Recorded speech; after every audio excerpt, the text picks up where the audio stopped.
The U.S. Muslim population is expected to double by the year 2050. And when I tell you the views of Muslims around the world on things like suicide bombing and Sharia law, you're going to understand why Americans should be very concerned.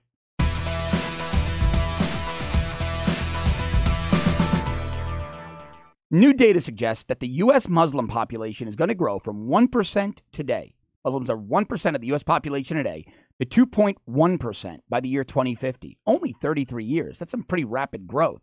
Population is going to rise in actual numbers from 3.35 million today to about 7 million in 2050.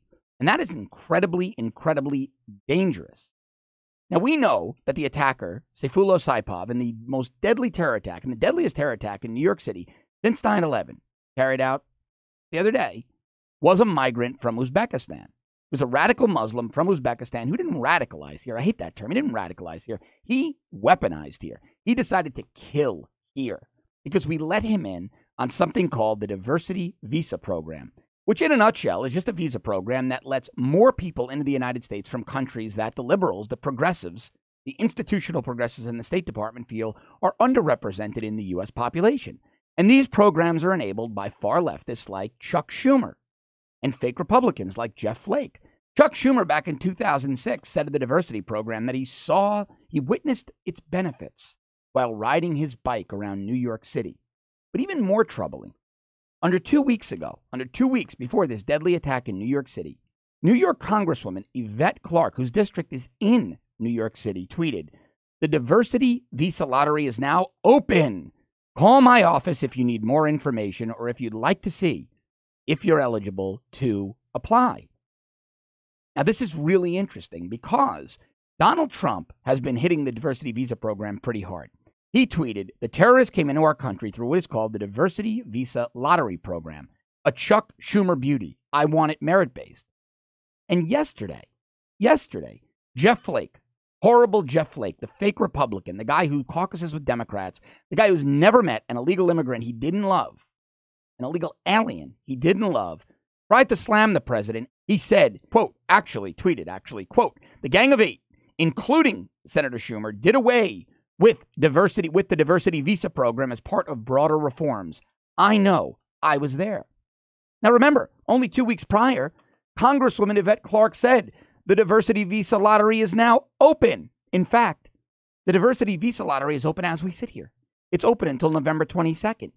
Now, we're letting these people in droves, and that same data tells us that of the 3.35 Muslims currently in the U.S., a majority of them are adults. 2.05 million are adults. And another majority of them, 58%, are migrants. They weren't born here. These people were not born here. We let them in the gate. Now, let's talk about why that is so incredibly dangerous. Muslims are predicted to be the fastest growing religious group. I mean, their growth is just astronomical and massive. We talked about it doubling in the U.S. over the next 33 years. But let's talk about their ideology.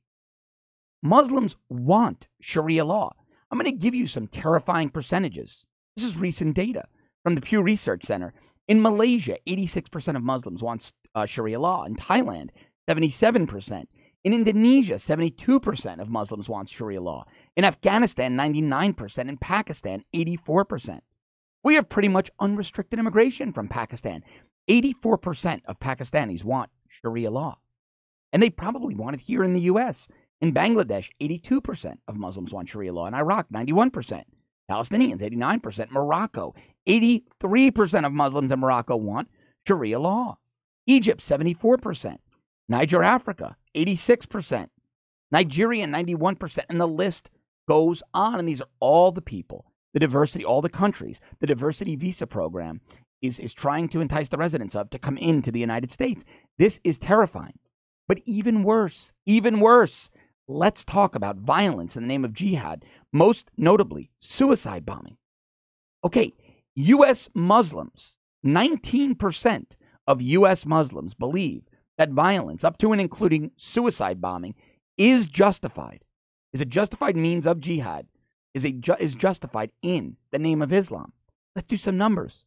Today, as we sit here, with 3.35 million Muslims in the U.S., That means 636,500 Muslims in the U.S.